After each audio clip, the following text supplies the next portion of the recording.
Good morning. My name's Black Crow Walking, and I am doing a study of A Course of Love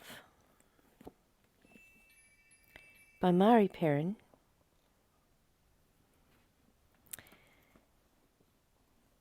And it's a channeled book, and it's the one that comes after A Course of Miracles. And this is A Course of Love. And it's The Course of Miracles was written for the mind. The Course of Love was written for the heart. And I am getting so much out of it. It's like my life is turning everything that I've always known into the great unknown. It's like putting it arse about and confusing my egoic mind that goes, whoa. But I'm loving it, and I hope that you are loving it too. So I put it up every day. If you'd like to join the messenger group where it goes, and also goes onto my Facebook page, you're very welcome to connect with me, and I'll send it to you every day on that messenger. So we're up to chapter 2, verse 12 today. And here we go. To be compassionate as God is compassionate is to see as God sees again. I stress to you, this is not about looking upon misery and saying to yourself, you see it not. I am not an advocate of heartlessness, but wholeheartedness. If you believe even the tiniest fraction of what is true, if you but believe you are a small part of God, no bigger than a pinprick of light in the daunting sun, you still cannot believe in the reality of misery and despair. If you do, you believe this is the state of God as well. If this were true, what hope would there be for misery's end? What light would there be in the universe that could end the darkness? Reverse this thought. And this is what it's doing to me all the time. It reverses the thought. Reverse this thought and see if it makes any more sense than it did before. In this scenario, a benevolent and loving God who has extended his being into the creation of the universe has somehow managed to extend what is not of him to create what is unlike to his being in every way. Would even you attempt such a folly? Would you conceive of the inconceivable? What answer then is left but that you do not see reality for what it is? What benefit is left to you is seeing incorrectly. What risk is attempting to see anew? What would a world without misery be but heaven? Look not to figures for the past from the past to show you the way beyond illusion to the present. Look within to the one in you who knows the way. Christ is within you, and you rest within God. I vowed to never leave you and to never leave you comfortless. The Holy Spirit has brought what comfort you would accept to your troubled mind. Now turn to me to comfort your troubled heart. Okay, let's have a look at it. To be compassionate as God is compassionate is to see as God sees again. I stress to you, this is not about looking upon misery and saying to yourself, you see it not.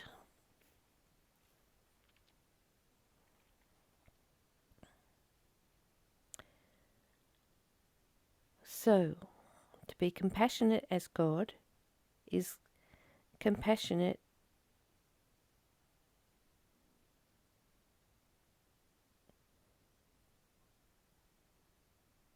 to see compassionate as God is compassionate. That's what it is to see as God sees again.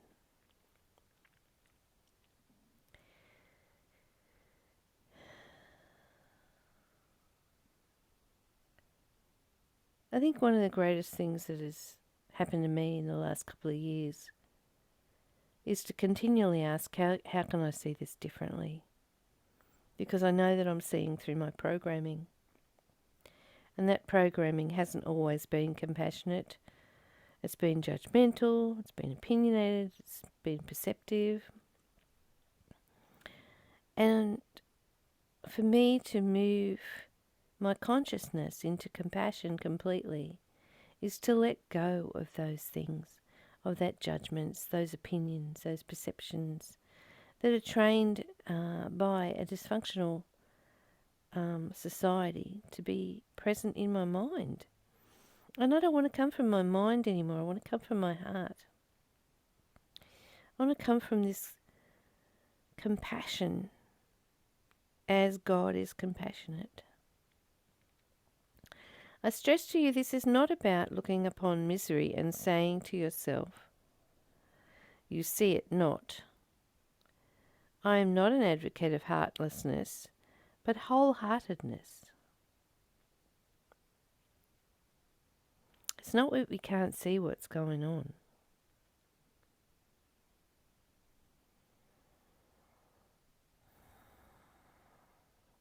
It's just that we don't attract that in our lives anymore once we really find this heaven on earth. Once we really create this heaven on earth, we don't seem to attract it into our lives. And I guess it's because we're a different vibration when we're compassionate. I guess it's because we come from a different place. We're not labeling everything and judging everything. So, I'm not an advocate of heartlessness.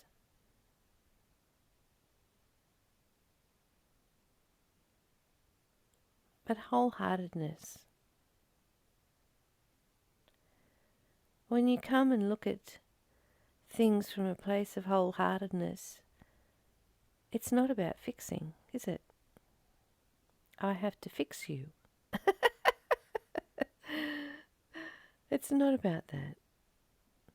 Sometimes compassionate heart, wholeheartedness, is celebrating where somebody is at in order for them to be empowered enough to make the changes necessary in their life or not.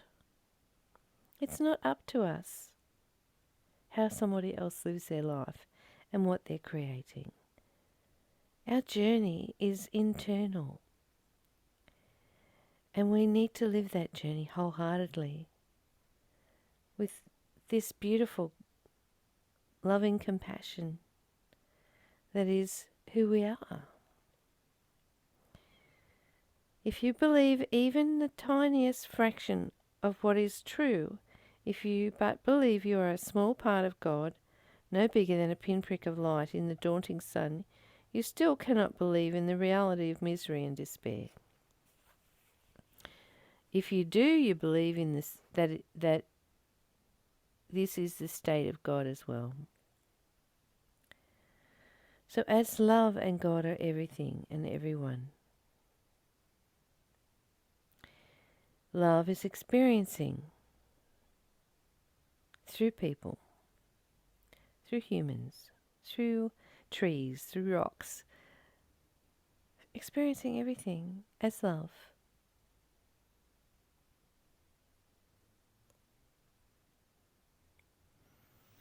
And if you can see that in this minuscule form,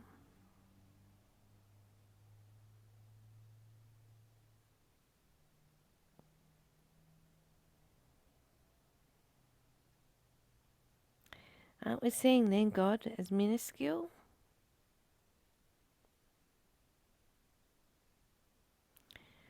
when you look at someone without looking at them with the compassion of love, and you judge them and have an opinion about them, or I judge them and have an opinion about them, then I'm overlaying that on God. I'm seeing that as the state of God as well. And if this were true, what hope would there be for misery's end? What light would there be in the universe that could end the darkness?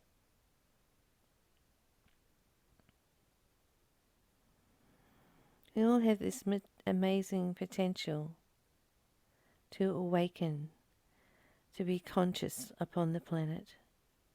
And that consciousness brings all the beautiful qualities of love. It does bring the compassion and the kindness. And it does bring the hope. Hope for end of misery. Have you ended misery in your life? That's the question. Have you ended the misery in your life, in your journey? Reverse this thought and see if it makes any more sense than it did before. In this scenario, a benevolent and loving God who has extended his being into the creation of the universe has somehow managed to extend what is not of him to create what is unlike to his being in every way. Would even you attempt such folly? Would you conceive of the inconceivable? How can love, how can God, G-O-D, guidance of divinity, how can love project a creation that is not of love? It cannot.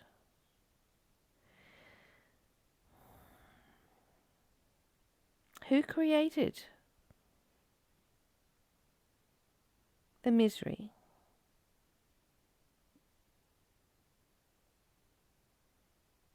In your life?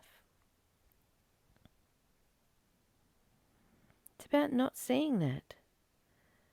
It's about seeing the love in your life and lifting yourself away from the illusions that fear creates in our lives.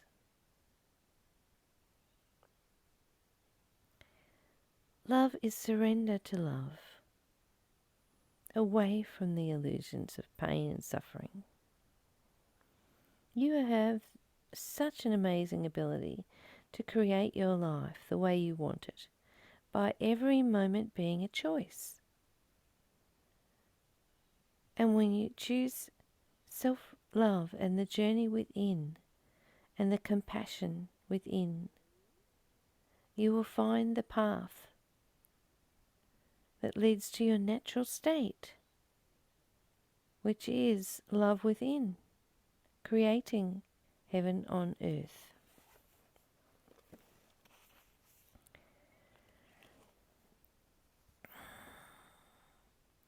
What answer is left but that you do not see reality for what it is? What benefit is left to you in seeing incorrectly? What risk is it in attempting to see anew? What would a world without misery be but heaven? It's a challenge, really. What answer is then left but that you do not see reality for what it is?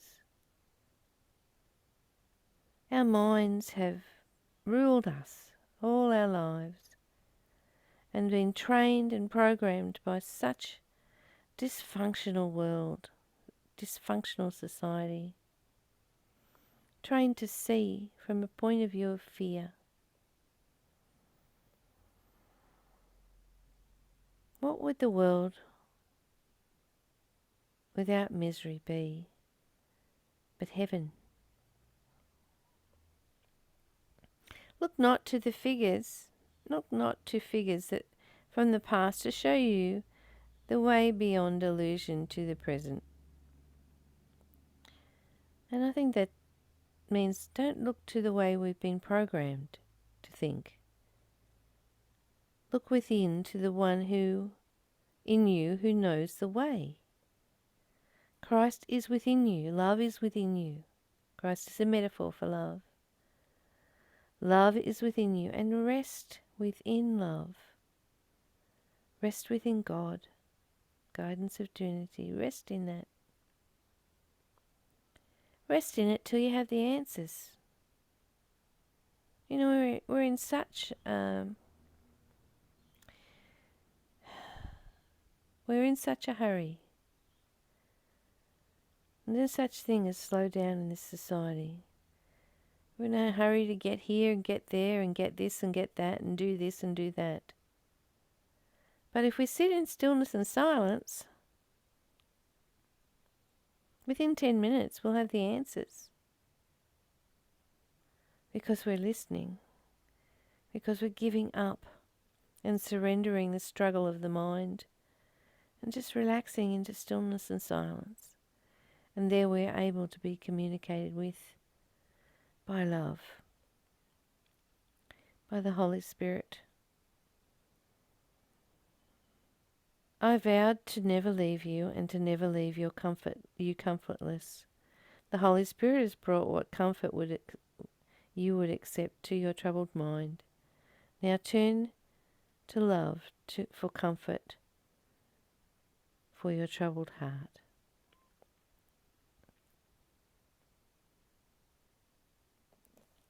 I think we'll leave it there today. We've done 4 verses today.